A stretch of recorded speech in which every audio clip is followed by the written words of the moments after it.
കോർപ്പറേഷനിലെ ഏറ്റവും നിർണായകമായ വിഴിഞ്ഞം ഉപതെരഞ്ഞെടുപ്പിന് 10 ദിവസം മാത്രമാണ് ബാക്കി.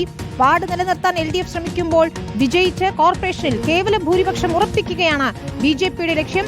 വിഴിഞ്ഞത്ത് വിജയിപ്പിക്കാൻ സംസ്ഥാന തലത്തിലുള്ള പ്രധാനപ്പെട്ട നേതാക്കളെ പ്രചാരണത്തിലെത്തിക്കുകയാണ് UDF. സ്വതന്ത്ര സ്ഥാനാർത്ഥിയുടെ അപകട മരണത്തെ തുടർന്ന് മാറ്റിവെച്ച ഉപതെരഞ്ഞെടുപ്പ് ഈ മാസം 12-നാണ് നടക്കുക.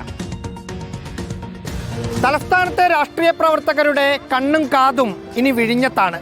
കാരണം ജനുവരി 12-നാണ് ഈ വാർഡിന്റെ ഉപതെരഞ്ഞെടുപ്പ്. 13-ന് വോട്ടെണ്ണും. കേവല ഭൂരിപക്ഷമായ 51 തികയ്ക്കാൻ ഇവിടുത്തെ സ്ഥാനാർത്ഥിയെ BJPക്ക് വിജയിപ്പിക്കേണ്ടതുണ്ട്.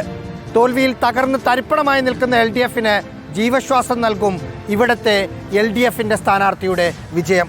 UDFനാണെങ്കിൽ 19 എന്നത് 20 വിജയം അത്യാവശ്യമാണ്.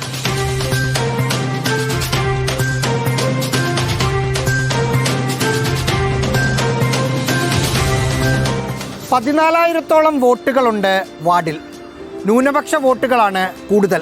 അതിലാണ് UDFന്റെയും LDFന്റെയും പ്രതീക്ഷയും BJPയുടെ പ്രതീക്ഷ കുറയുന്നതും.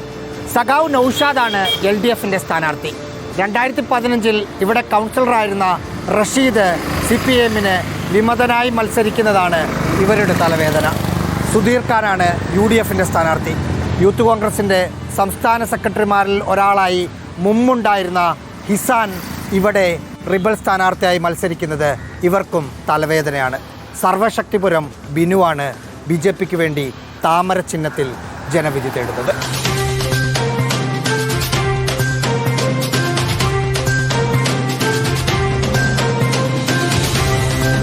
സ്വതന്ത്ര സ്ഥാനാർത്ഥിയായിരുന്ന ജസ്റ്റിൻ ഫ്രാൻസിസിന്റെ അപകട മരണത്തെ തുടർന്നാണ് വിഴിഞ്ഞത്ത് അന്ന് തെരഞ്ഞെടുപ്പ് നടക്കാതിരുന്നത്. വലനിറയെ മീനുമായി കയറി വരുന്ന വോട്ടർമാർക്ക് മുന്നിൽ ചാകര പോലെ 9 സ്ഥാനാർത്ഥികളുണ്ട്. എല്ലാവർക്കും ജീവൻ മരണ പോരാട്ടം. ചുരുക്കി പറഞ്ഞാൽ രാഷ്ട്രീയ പാർട്ടികൾക്ക് വിഴിഞ്ഞം ചെറിയൊരു മീനല്ല.